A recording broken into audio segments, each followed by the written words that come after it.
only thing we have to fear is in war, fear itself. there is no substitute for victory. Let us never negotiate out of fear. We stand undivided, forever united, fighting hand in hand for the liberty we've earned, for glory and honor, for our sons and daughters, ever mindful of the lessons we've learned. Let the torch of freedom burn.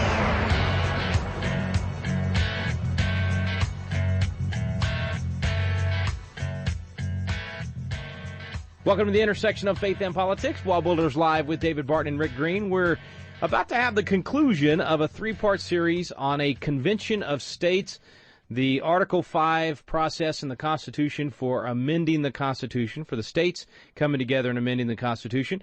And what we've been doing is playing the audio from the live webinar we did just a week or so ago with Mike Farris, who heads up conventionofstates.com. Today is the conclusion. We're going to head there now and get the final part of that. You can find out more and get the whole three-part series, or you can even go to the links and watch the webinar, the recorded version of the webinar, at wallbuilderslive.com. Phyllis, for example, supports an amendment that's in Congress. In fact, you guys support the amendment in Congress that I've been the lead draftsman of, and that's the Parental Rights Amendment. That's right. So we can support or oppose individual amendments on the substance of them, and Phyllis and I are going to agree 99 times out of 100 on the substance of amendments. The only difference we have on this is the procedure. She thinks this procedure is not a good idea. I think this procedure is the only way we have to save the American Republic. You know, David, we've often been told our listeners are maybe the most active audience in radio out there. They love to take action on the things that we have. So, Mike, let's talk about some of the action out there. We've got two questions regarding this in individual states. The first one from the state of Washington. It says, we get some info on this from Freedom Foundation, but no status of Washington State's participation in taking action as of yet. Do you have any inside information about this? And Mike, I think on your website you can click on a state, right, and find out what's happening in that particular state or somehow get involved in that particular state? You sure can. Yeah, so the website to come to is conventionofstates.com. It's conventionofstates.com. And I'm from Washington State originally. That's where I broke into political and legal life. And my primary law license is in Washington State.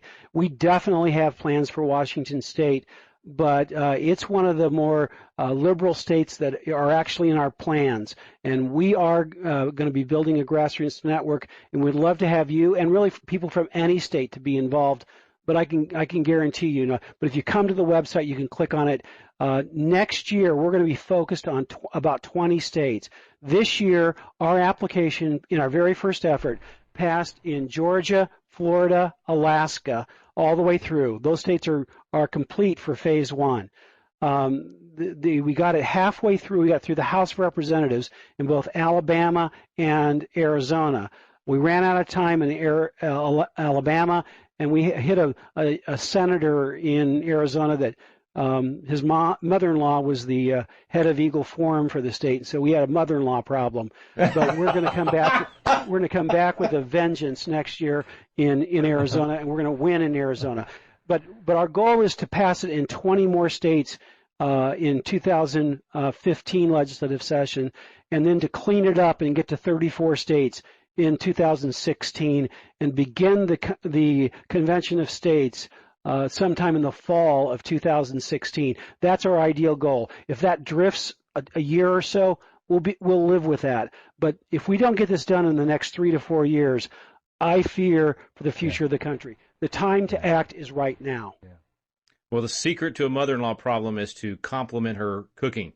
But I don't think that's going to help you in Arizona. Okay, so we did have a one from, let's see, a question about California. So this one's from Hayden, says, what are we to do with the states like California that are very liberal, try to get them to pass an application to call for convention of states? And I think you just addressed this a little bit in terms of you're actually strategically targeting certain states. So are there any states where you really don't want to have an effort? Well, California, I mean, we would welcome an effort for our application anywhere. We've actually, Mark Meckler, who's the president of Citizens for Self-Governance, that's the sponsoring nonprofit organization that's backing the Convention of States project. Mark has talked about this in Berkeley, California, and he asked the people in Berkeley, who do you want making the policy decisions on domestic issues for Berkeley? Do you want the Berkeley local government? Do you want Sacramento? Or do you want Washington, D.C.? And the answers in Berkeley are, well, either Sacramento or Berkeley, but certainly not Washington, D.C. They think Washington, D.C. is too conservative. And so if California was thinking strategically, California and Democrats would get on board by saying, yes, we want to move the power away from Washington, D.C. and bring it back to the states. And, blue states can do blue stuff, and red states can do red stuff, and we'll see which works. And so that would be great for everybody if everybody just put their thinking hats on and think straight. But realistically, we're not expecting anything out of California. Right now, what the people from California can do is get on your Facebook page, you join up so you know what's going on, but make sure you tell all your friends in the 40 states that are a little more conservative than California that they need to join and help us as well. And so just the networking, people telling people how to help is really, really important.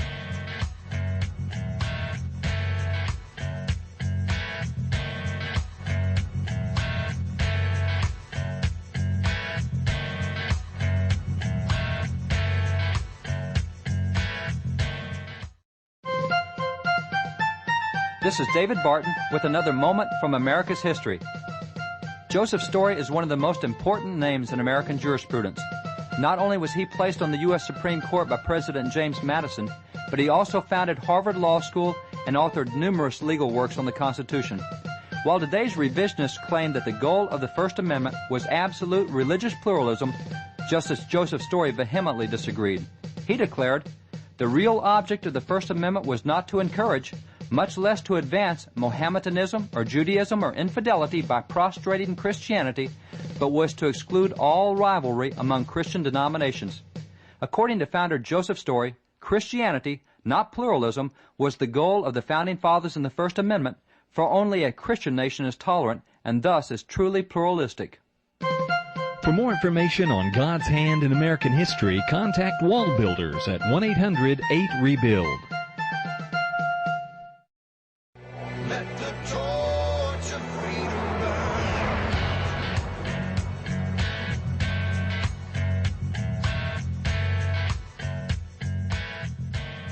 The tools we have today versus the founding era, we don't have to put a dispatch rider out there to, spend 2 weeks getting a message there and back. Someone in California, even if their state legislature is not going for it, they can absolutely help spread the word all over the country. With technology today, nobody is any longer allowed to say, I can't do anything. That's right. Everybody's got a platform today. Everybody can reach their however many hundred friends, whatever it is. Nobody's got the excuse of I don't have a platform anymore because everybody's got one. Hey, Mike, here's one a question that kind of touches back on that strategy and the different organizations that are out there. This is from one of your district captains for Convention of States in Georgia. The question for Mike is, what's the possibility of bringing in some of the other Article 5 groups under the Convention of States banner? As the old adage about strength in numbers is certainly true. Is this something the Assembly of State Legislators can or will address at their next meeting in Atlanta or wherever it's held? So can you address that? There's 3 or 4 groups that are very pro Article 5, and I think a couple of them actually are made up of state legislators, and I know you're corresponding with them and speaking with them. It's important to have have them working on a little bit different aspect of this, right? Right. The Assembly of State Legislators, that was originally called the Mount Vernon Assembly in honor of where they held their first meeting, is working on an important implementation part of this project. They're writing the proposed draft rules to use in the convention, regardless of the subject matter. And so that's really important, and that would be used no matter whose Convention of States is going to be called. There's really only 2 Convention of States efforts that have gotten any kind of material traction. The balanced budget amendment people have been working at this for about 40 years, and depending on who you ask, in my opinion, they have about 18 or 19 states that have valid applications that should be aggregated. Some states' balanced budget applications are written in such individualistic kinds of ways, they really aren't likely to be able to be properly aggregated with the other states.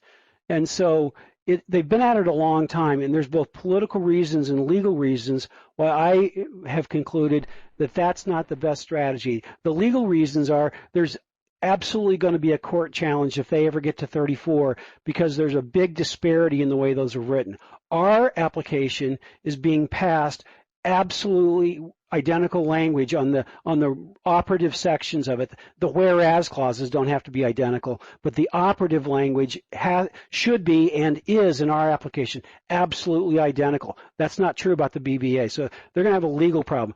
Beyond that, they have a political problem because people understand that if you have a balanced budget amendment alone, that it's not going to be a big solution, and it can be written in a way where you have to balance the budget unless it's windy outside. Or unless Congress doesn't want to, or they can write exceptions. But if it's a part of a whole package where you limit spending authority by fixing the general welfare clause, you limit regulatory authority by fixing the commerce clause. When you put it as a part of a package and you put tax limitations on, then a balanced budget amendment is full, robust, and well done. And it brings the grassroots. So there's both political reasons and legal reasons why I think that this is the best approach. And there is kind of a gentleman's understanding with the leaders of the BBA and the leaders of the Convention of the States.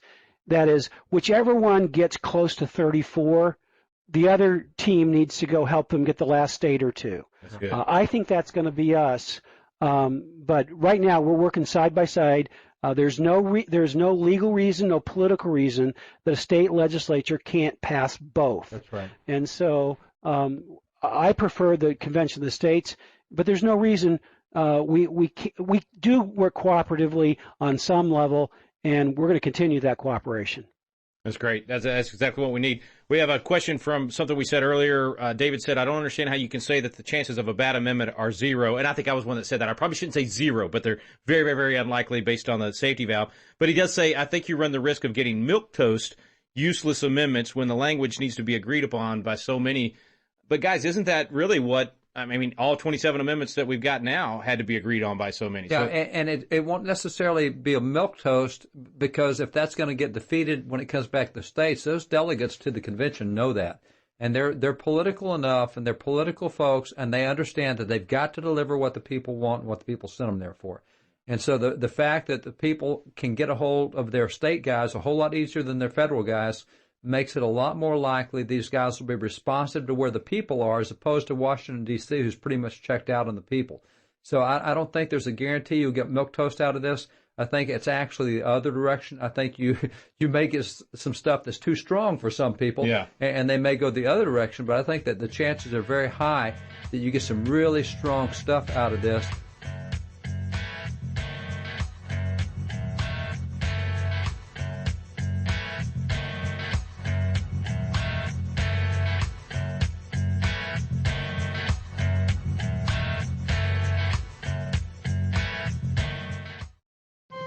This is David Barton with another moment from America's history. The key to a self-governing nation is self-governing people, and the key to personal self-government is to live by the standards in God's Word.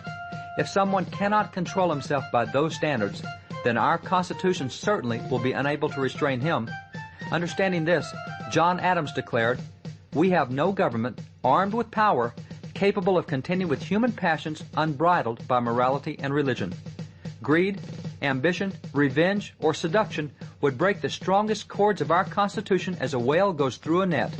Our Constitution was made only for a moral and religious people. It is wholly inadequate to the government of any other.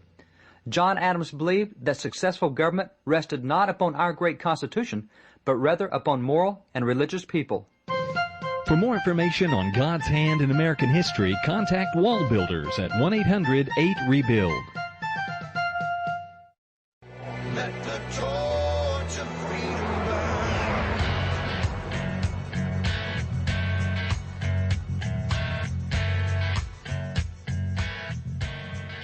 state people feel passionate about this, as we all do in grassroots, but we look at a U.S. Senator and say, he doesn't listen to me anyway, so we don't even contact him anymore.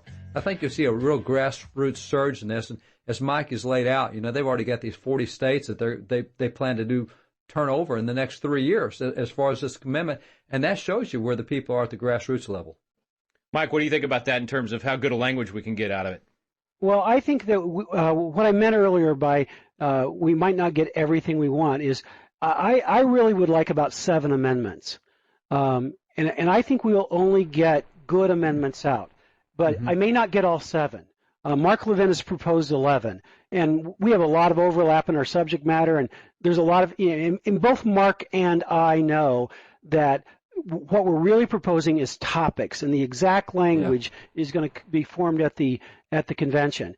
But I think we'll get at least 3 or 4 really strong amendments, and I may not get all 7 that I want, or so on. But that's okay. And so that's what I meant by we may not get everything we want. I don't think we'll get any milquetoast.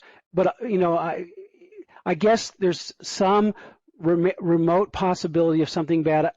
But in political reality, if you're just going to breathe political reality, I really do think the chance of getting any bad amendments is 0. Yeah.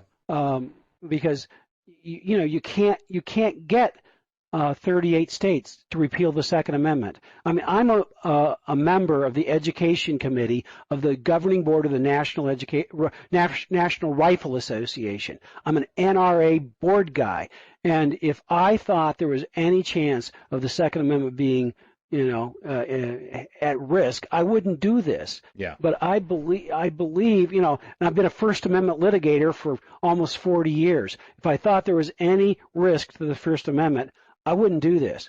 I'm convinced there's not only no risk, virtually no risk at, being really gracious to the other side, but I think it's the only chance we got. And if I can just say one sentence about nullification, let's assume for the sake of discussion that you could do it. I don't think you can, but let's say you could.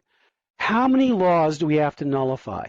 The entire Code of Federal Regulation needs to be nullified. There are tens of thousands of laws. 50 states times tens of thousands of laws is just not going to happen.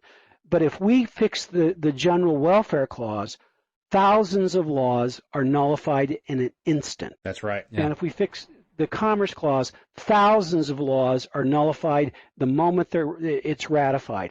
And if we go back to the rule that Congress has to pass all laws and administrative agencies can propose regulations, but they've got to be adopted by Congress, the Code of Federal Regulations in its entirety is nullified right now. The states working individually have a very difficult time to pull off nullification, but the states working together through the Convention of the States have the most robust power we have. They can nullify entire categories of law, not just the Common Core. We can take away the federal government's power to regulate education at all. And I'm against the Common Core. HSLDA has a great movie against the Common Core. But I want to take away the power of the federal government to ever regulate education again. And the way you get that done is through the Convention of the States. Let me jump into on something Mike said, and I want to be real clear here, because Mike said politically the chances are 0, and I agree. I think the chances, however, are 100% that at the convention you're going to get some milquetoast and even some really bad amendments proposed. I think if Connecticut's got a delegation there, you're going to get some bad. They'll propose it. Sure, they'll throw it out there. And I think Massachusetts will, and I think if California comes, they will. But they still got to get it by the other guys. That's and right. You're starting with 28 out of the 50 votes that would be there, and there may not be 50 votes. It may be like Rhode Island, who doesn't send anybody. Yeah. You just have to have a majority who's there. So I think there'll be some bad stuff proposed, and I think there'll be some milquetoast proposed, but you're not going to Mike's right. Politically speaking, the chances of getting something bad out of that convention are 0, because we already have the numbers stacked in the right direction as a result of what people have been doing in state elections, what we saw in 2010, what we're seeing now in 2014. I mean, this thing is going in a very fast conservative direction at the lower levels, and that's what you're going to see at the convention. It's going to take that kind of a tone. And let's reiterate something here too, Mike, the one vote per state. And you mentioned it earlier, you already went over it, but I just want to reiterate that because some people think, well, yeah, but what if California sends 50 people and they outvote everybody there? each state gets one vote, no matter how many delegates, commissioners, whatever we call them, actually come to the convention, right? That's exactly right. And so, and you know, if a liberal state doesn't want to participate, yay and amen. That's fine. You know, stay home. That's right, man. Makes our job easier. And you know, who'd want to eat tofu sandwiches anyway? That's good. That's good.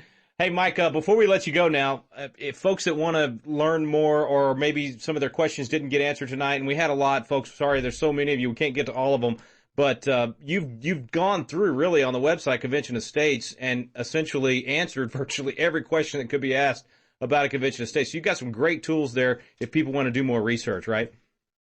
We do. We have an abundance of materials from one-page documents, half-page documents.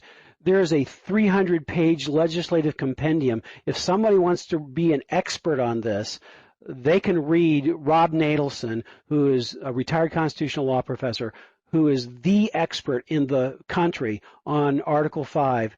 We hired him to write a full rule manual on how a convention would be run, and you can read it. And so you can find out anything and everything, and you can also go there to help. You know, we don't want people just to be hearers of the word. We want them to be doers of the word.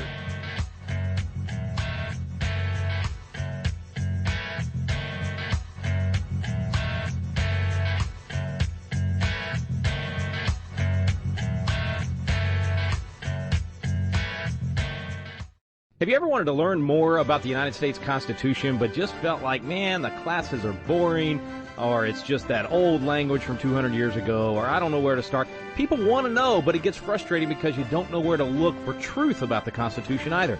Well, we've got a special program for you available now called Constitution Alive with David Barton and Rick Green, and it's actually a teaching done on the Constitution at Independence Hall in the very room where the Constitution was framed.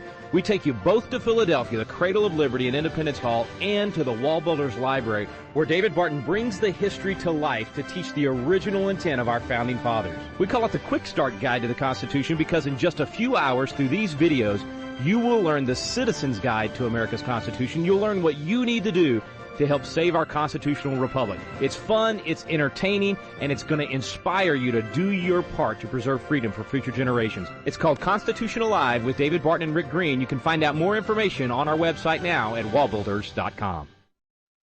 Let the torch of freedom burn.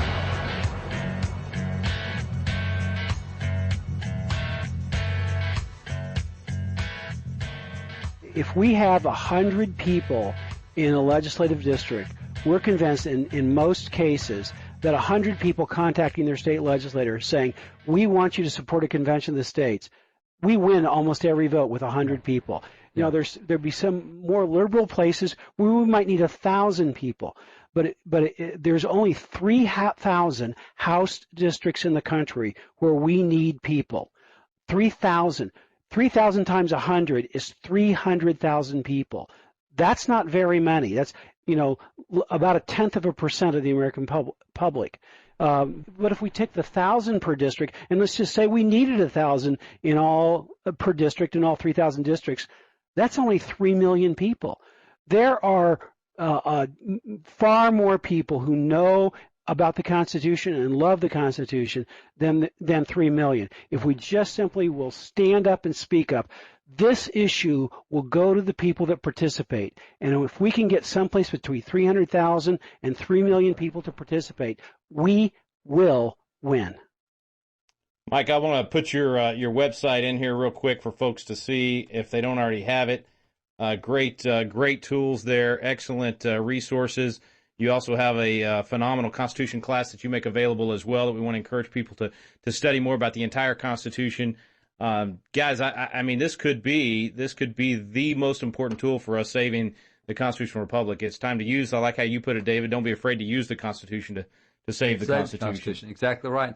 And it is easy stuff, and this is something everybody can make a difference on. This is not, you know, we say, well, what can I do to change the Supreme Court decision on marriage, or what can I do to reverse Obama's executive orders? This is not that. This is something you can do at your level with your state legislator to help fix the whole country. So this is a good time to get involved, a good project to get involved on. Mike, God bless you, brother. We appreciate you being with us and appreciate all your work, not only on this issue, but education in general and all the things you do for her. Well, we really appreciate your support and partnership. God bless you both. Thanks. Bless you, bro. Yeah, thanks, Mike. Appreciate you being on with us. One quick announcement for folks. If you want to do this again and be involved in a webinar, make sure you sign up for our emails. Go to wallbuilders.com and wallbuilderslive.com. You'll be notified there. And David and I have a new program, Constitutional Live, and you can actually go to that web link, constitutionallive.com and wallbuilders.com. And David, any final thoughts before we sign off? No, this is just a good time to take as that starting quote we had, John Jay, you diligently read and study, and then you assert the Constitution. Yeah. So now is the time. We've done the study of this thing. Now is the time to assert Article 5 of the Constitution and make a real difference. That's a great point. I hadn't even thought about that. I mean, if you're really going to follow the whole quote, you're going to do everything he said. It's not enough to study it, not enough to be ready. You've got to go out and assert. You've got to actually take action. That puts it back on us. Yep. And I was very pleased when we did the poll at the beginning of the webinar tonight. Most people got it. We're the ones that are responsible. We the people. Right. We're the ones that have to defend the Constitution. So, folks, we hope you get involved. Visit conventionofstates.com to find out more about Article 5. Visit wallbuilders.com and wallbuilderslive.com to find out more about what we're doing here and how you can get involved. We appreciate you joining us on WallBuilders Live with David Barton and Rick Green. Well, that's the conclusion, folks. If you would like to watch that entire live webinar, you can do so right now at wallbuilderslive.com. You've been listening to WallBuilders Live with David Barton and Rick Green. Stand undivided.